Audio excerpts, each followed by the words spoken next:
Hello students, welcome back to Shubham lecturer channel. तो student, अगर आप बोर्ड एग्जाम वाले स्टूडेंट हैं तो ये वीडियो आपके लिए बहुत ही इम्पॉर्टेंट है, क्योंकि अप्रैल, मई, जून, जुलाई, अगस्त और सितंबर बीत चुका है। अब अक्टूबर आ चुका है। ऐसे में बोर्ड एग्जाम वाले स्टूडेंट अक्टूबर से किस प्रकार से पढ़ाई करें ताकि वो बोर्ड एग्जाम 2021 में अच्छा मार्क यानी कि 90% प्लस मार्क अचीव कर सकें। ठीक है, वैसे बहुत सारे टिप्स एंड ट्रिक्स आपको मिल जाएंगे, लेकिन जो टिप्स और ट्रिक्स मैं बताऊंगा उसको अगर आप फॉलो करते हैं तो आप अक्टूबर से पढ़कर बोर्ड एग्जाम की अच्छे से अच्छी तैयारी कर सकते हैं। इसके लिए आपको वीडियो को लास्ट तक देखना होगा, क्योंकि जितने भी टिप्स के मैंने वीडियो बनाए हैं उन सभी पर बहुत सारे बच्चों ने उसे देखा है और उस पर जो है अपना प्यार दिया है। तो आप लोग भी इस वीडियो को लास्ट तक देखते रहें ताकि आपको भी समझ में आ सके कि हम अक्टूबर से पढ़कर जो भी महीने बचे हैं उनमें किस प्रकार की तैयारी करें ताकि हम अच्छे मार्क ला सकें। तो देखिए, सबसे पहले जो मैं टिप्स बताना चाहूँगा वो चाहे सितंबर हो चाहे अक्टूबर हो, ठीक है, वो है टाइम टेबल। अब बहुत सारे बच्चे कहेंगे टाइम टेबल जो है सभी बताते हैं कि टाइम टेबल बनाओ, ठीक है। तो सबसे पहले आपको टाइम टेबल बनाना है। टाइम टेबल का मतलब होता क्या है, इसको समझिए। टाइम टेबल का मतलब होता है कि जितने आपके पास सब्जेक्ट हैं, जैसे मान लीजिए आपके पास 5 सब्जेक्ट हैं, तो उन पाँचों को आप एक सारणी में रखिए, एक टेबल में रखिए, उसी को हम कहेंगे टाइम टेबल। और आगे आपको ये लिखना है कि हमें इन पाँचों सब्जेक्ट्स को एक एक घंटे यानी कि 1 आवर्स देना है, ठीक है। तो टाइम टेबल सबसे पहले आपको बनाना है सभी सब्जेक्ट का, जैसे physics, chemistry, Hindi, English, bio, जितने भी सब्जेक्ट आपके पास हैं उन सभी का एक टाइम टेबल बनाएं, जिसमें आप ये लिखें कि हमें किस सब्जेक्ट को कब पढ़ना है, कितने समय तक पढ़ना है, ये आपको उस टाइम टेबल में लिखना है, ठीक है। वैसे टाइम टेबल मैंने पहले भी आपको बताया है, क्लास 12 में अगर आप हैं तो टाइम टेबल का जो है मैं वीडियो ऑलरेडी बना चुका हूँ कि आपको टाइम टेबल किस प्रकार से बनाना चाहिए और किस सब्जेक्ट को कितना टाइम देना चाहिए, ठीक है। तो आप सर्च कर सकते हैं class 12 student time table Shubham lecturer, तो आपको वो वीडियो मिल जाएगा, ठीक है, जिसको लगभग 50 से 60 हज़ार स्टूडेंट्स ने देखा है। अगला हमारा टिप्स है वो है सभी सब्जेक्ट, ठीक है, सभी सब्जेक्ट्स का नोट्स ज़रूर बनाएं, ठीक है। यानी सभी सब्जेक्ट का आपको नोट्स बनाना है। नोट्स का मतलब क्या होता है? नोट्स का मतलब बहुत सारे स्टूडेंट कहते हैं फेयर, ठीक है, फेयर कॉपी। तो यानी कि जो भी आप सब्जेक्ट पढ़ते हैं, चाहे वो फिजिक्स, केमिस्ट्री, बायोलॉजी है, ठीक है, उसके नोट्स आप ज़रूर बनाएं। यानी कि जो कुछ भी आप पढ़ रहे हैं नोट्स में वही लिखा रहता है, लिखना होता है जो आपने पढ़ा है, ठीक है, उसको जो है अपने नोट्स में लिखना होता है, ठीक है।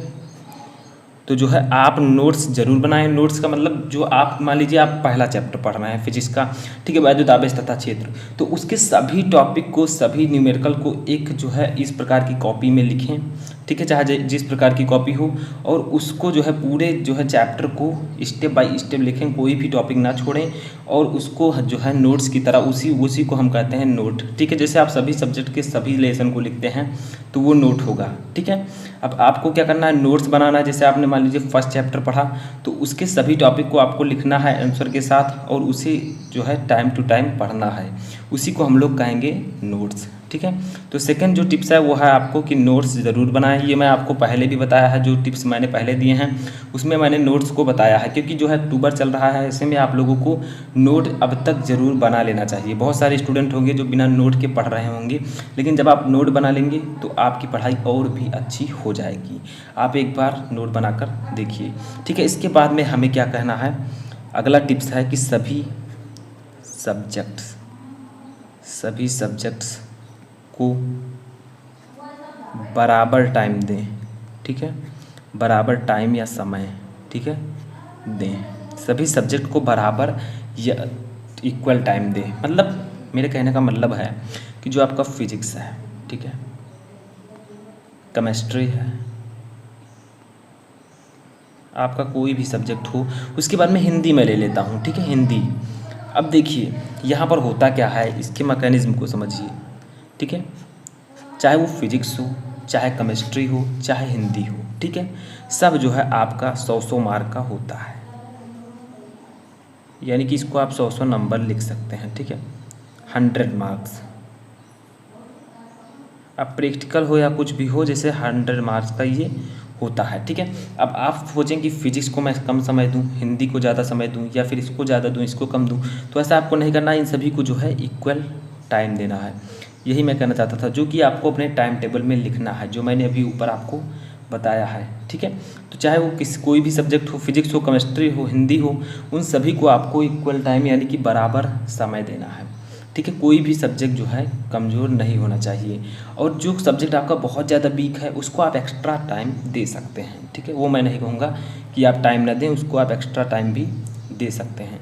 इसके बाद में हमारा अगला टिप्स है कि पढ़ाई के साथ साथ, ठीक है, रिवीज़न ज़रूर करें, ठीक है। मतलब पढ़ाई के साथ साथ रिवीजन ज़रूर करें। रिवीजन का मतलब क्या होता है? किसी भी चीज़ को एक बार पढ़ने के बाद उसे दोबारा पढ़ना। जैसे मान लीजिए कोई भी टॉपिक है आपका फिजिक्स का, ठीक है, उसको आपने पढ़ा, वो आपको याद हो गया, लेकिन कुछ दिन बाद वो आप ऑटोमेटिक भूल जाएंगे। इसीलिए आपको क्या करना है, एक बार किसी भी टॉपिक को पढ़ें तो उसको दोबारा उसका रिवीजन ज़रूर करें, ठीक है। मान लीजिए आप कोचिंग या स्कूल से पढ़ कर आए हैं, तो उस टॉपिक को पढ़ने के बाद आप घर पर जब आएँ तो उसे रिवाइज ज़रूर करें, ठीक है। अब आप रिवाइज अपने टाइम के अनुसार कर सकते हैं, सुबह भी कर सकते हैं, शाम को भी कर सकते हैं। तो मेरे कहने का मतलब यही है कि पढ़ाई के साथ साथ आपको रिवीजन ज़रूर करना, चाहे वो फिजिक्स हो, चाहे केमिस्ट्री हो। आज आपने जो कुछ भी पढ़ा है किसी भी सब्जेक्ट में, उसका आप सुबह या फिर किसी भी समय रिवाइज कर सकते हैं। सुबह रिवाइज करना आपके लिए बहुत अच्छा होगा, ये मैं पहले भी बता चुका हूँ, ठीक है। तो आप लोग सुबह भी रिवाइज कर सकते हैं। तो इसका जो मेन जो कीवर्ड है वो है रिवीजन, ठीक है। अगला जो हमारा आता है वो क्या है, ठीक है। तो देखिए सबसे पहले आपको समझना है सिलेबस के अकॉर्डिंग, यानी कि सिलेबस के अनुसार पढ़ाई करें, ठीक है। यानी कि बहुत सारे स्टूडेंट्स हैं जिनका 30% सिलेबस कम हुआ है, या फिर जिनका सिलेबस कम हुआ है, उनको ये समझना है कि हमारे सिलेबस में कौन कौन से टॉपिक एंड लेसन कम हुए हैं। यानी कि आपको सिलेबस के अकॉर्डिंग पढ़ाई करना है।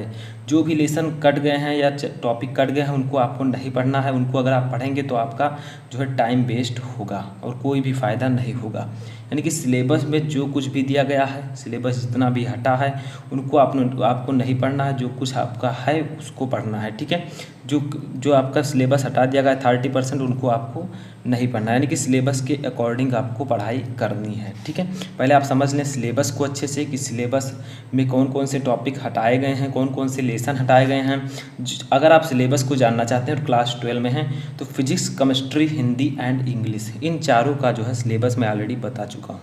तो वो सब आप लोग सर्च करके देख सकते हैं। अगर आप कहेंगे क्लास 12 फिजिक्स न्यू सिलेबस, तो आपको मेरा वीडियो पहले मिल जाएगा।